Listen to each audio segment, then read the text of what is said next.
Everything changed for me when I learned one key lesson. Work harder on yourself than you do on your job. This simple truth hit me when I was just 20 years old. If you put in the effort at your job, you can make a living. That's okay. But if you invest in yourself, you can create a fortune, and that's truly amazing. If you want to be wealthy and happy, understand this lesson well. It's not about tricks or demands, it's about performance. And real performance comes from within you. Push yourself to try harder. Read more, set big goals, and chase them down. But beware of the disease of overcaution. Some people achieve little because they are too afraid to take risks. I used to worry constantly. What if this goes wrong? This kind of thinking holds you back. Let me tell you, life is risky. From the moment you are born, it's dangerous. If you think trying something new is risky, just wait until you see the cost of not trying. Every part of life has risks. Getting married, having kids, starting a business. Here's the truth, you won't get out alive. So why not embrace the risks? The wise say, if that's how it's going to be, let's give it a shot. Life is about adventure, not hiding in a corner. Living 30 years full of adventure is better than spending 100 years in fear. How you live is what matters most. Next, let's talk about pessimism. This mindset focuses on the negatives and problems. Pessimists see only what's wrong, not what's right. To them, the glass is always half empty, but the optimist sees it as half full. It all comes down to your perspective. Our lives are shaped more by our thoughts than by what happens. One of the best lessons I learned was that poor thinking habits keep most people stuck. Most people work hard, they just don't think hard. Think of your mind as a factory. What you focus on fills this factory and shapes your life. As the saying goes, as you think, so you become. I remember starting my day by reading the news, filling my mind with bad stories. It's no wonder my days felt heavy. You can't create a great life with garbage in your mind. When I spoke to students about building a good life, I told them it's simple but not easy. Here's the deal. Choose the right ingredients and avoid the bad ones. It all starts with your thoughts. Be careful about what you allow into your mind. Here's an example. If someone drops sugar in my coffee, that's great. But if someone drops poison, I'm done for. Life is a mix of sugar and poison. It doesn't matter who gives you the bad stuff, it will still harm you. One of the best pieces of advice I ever got was, stand guard at the door of your mind. You control what goes into your mental factory, and you must live with the results. Finally, let's talk about the worst disease, complaining. Spend just 5 minutes complaining and you've wasted 5 minutes. This can lead to a future of regret. Look at the children of Israel, freed from slavery through miracles but never reached their promised land because they complained about everything. Indulging in complaints can cost you your future. Even God has limits on how much He can handle. So, be aware. The battle for your mind and your life is ongoing. Make sure you are winning this fight. This is part of your journey, and it all starts with you. Let me share with you what transformed my life. Setting goals. It's easy to get caught up in economic necessity and settle for mere existence instead of a life filled with substance. The best advice I can give you to break free from that trap is to learn how to set goals. My mentor, Mr. Shoaf, once said, Jim, if you have enough reasons, you can achieve incredible things. Reasons can change your life. You likely have plenty of intelligence, talent, and ability. What you might be missing are strong reasons to drive you forward. Remember, reasons come first, answers come second. Life has a mysterious way of holding on to answers, only revealing them to those inspired by their reasons. So, what are some powerful reasons for doing well? Let's explore a few. First, personal reasons. Some people strive for success out of a desire for respect or for the joy of feeling like a winner. It's not just about the money, it's about the journey. Occasionally, someone will say, if I had $1 million, I'd never work another day in my life. But perhaps that's why the good Lord doesn't grant them that million. They might quit. Next, family reasons. Many people excel for the sake of others. Sometimes we push ourselves to achieve for someone else when we won't for ourselves. How fortunate are those who find inspiration through others. Consider Andrew Carnegie. When he passed away, they discovered a slip of paper on his desk. It outlined his life goal. I will spend the first half of my life accumulating money and the second half giving it away. So I ask you, what motivates you? What gets you excited to rise early, work hard, and push through the day? When I found the answers to these questions, my life transformed. I've had my ups and downs, but my drive to create something meaningful never wavered. Reasons transform my life. Sometimes it's the smallest reasons that pack the most power. Before I met Mr. Schuff, a little girl knocked on my door selling Girl Scout cookies. She had a variety of flavors for just $2, but I didn't have the cash. Instead of telling her the truth, I lied. After she left, I closed the door and realized I didn't want to live like that anymore. I promised myself that I would work hard and always have enough. Now I do, and I carry enough for 2 reasons: the way it makes me feel, and in case I encounter another Girl Scout selling cookies. It was this experience that sparked a change in my life. Let me tell you about a dear friend of mine, Bobby. He used to be a school teacher, but one day he decided to pursue a career in sales. His brother laughed and said Bobby had lost his mind. But Bobby turned that skepticism into motivation. Today, he's one of my millionaire friends.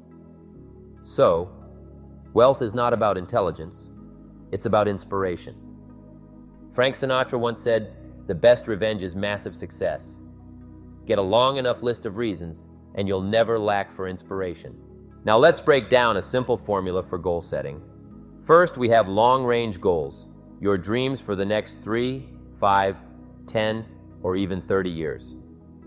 Where do you want to go? What do you want to do? Don't lose sight of your dreams. As the Bible says, without dreams and visions, people perish. The second part is short-range goals, your goals for tomorrow, this week, this month, and this year. These immediate goals help build the momentum to reach your dreams. Make sure your economic plans are detailed and well thought out.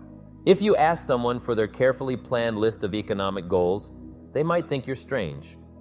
But let me tell you this, success is doing what the failures won't do. Make a list of everything you want, no matter how small. The joy of checking something off that list is part of the fun. Remember, we grow from 2 experiences, the pain of losing and the joy of winning. Make winning feel good and losing feel painful. Many people live mediocre lives, unsure if they're winning or losing. If it's not written down, your chances of achieving it drop drastically. You need to write down everything you want. The Bible instructs us to write the vision and make it plain. Use your imagination. If you can think about it, you can achieve it. Come back here a year from today and see how much of your list has come true. You can do more than you can imagine. Greatness, my friends, is a choice. Choose to grow, choose to strive, and choose to become the person capable of achieving everything you desire. And let me leave you with this thought. Don't wish it were easier, wish you were better. Your future is bright, and it's entirely up to you to make it extraordinary. Here's a key phrase to remember. Reasons make the difference in how your life works out. They shape your appetite and zest for tackling challenges, doing the job, and ultimately achieving success. Mr. Schuff told me, if you have enough reasons, you can accomplish incredible things. With enough reasons, you can endure the toughest days and overcome the most unbelievable challenges. He said to me, if you don't have a list of your goals, it's probably because you don't have enough reasons. I'm confident that since we've met, you possess the intelligence and good health to succeed. What you need to focus on now is developing strong reasons for your future. Here's an important note. The greatest pull in your life should be the pull of the future. Some people allow the past to hold them back. The past can feel like gravity, pulling you down and keeping you stuck. Many live in the shadows of past mistakes and disappointments, allowing those experiences to affect their lives indefinitely. We don't want the past to anchor us. Instead, make this note. Dreams and goals can become magnets. The stronger the goal and the higher the purpose, the more powerful that magnet will be, pulling you toward your objectives. Your goals not only guide you, they draw you in the right direction. Let me share a powerful Bible philosophy that teaches you how to achieve whatever you desire. It simply says, ask. Yes, ask. Among all the important skills to learn in life, be sure to master the skill of asking. What does it mean to ask? It means to identify what you truly want. The complete formula is staggering. Ask and you will receive. One of the keys to success is developing a strong enough why. In leadership training, we learn that if the why is powerful, the how becomes easy. But if your why isn't strong and your goals lack power, the vision becomes unclear. As the old prophet said, "Without a vision, we perish. Without dreams, we are nothing." We may stay committed and leave disillusioned, but we return because we feel lost. Without a dream, we are nothing. When your why becomes big and powerful, achieving your goals feels much easier. Without a strong enough why, the how can seem daunting. For instance, if you ask, "How do I manage my time?" the answer lies in your goals. If your goals are strong enough, you will find ways to manage your time effectively. You'd seek books, take courses, and make changes because those goals matter to you. If they don't, why bother? You can achieve anything when your why and how align. You can wake up early, read every book, attend any class, and develop any skill when your motivation is strong enough. The how becomes simple when your why grows. Let's say one of your goals is to have $1 million home on a hill overlooking the Snake River Valley. That's a fantastic goal. But then you must ask yourself, what for? A house is just bricks, wood, and a roof. The question is, what is the purpose behind that goal? Remember this, purpose is stronger than the object. The house is the object, and it's a worthy goal. However, the purpose behind that $1 million home is what truly drives you. If you can grasp this idea, you've got one of the best insights of the day. Purpose is stronger than the object.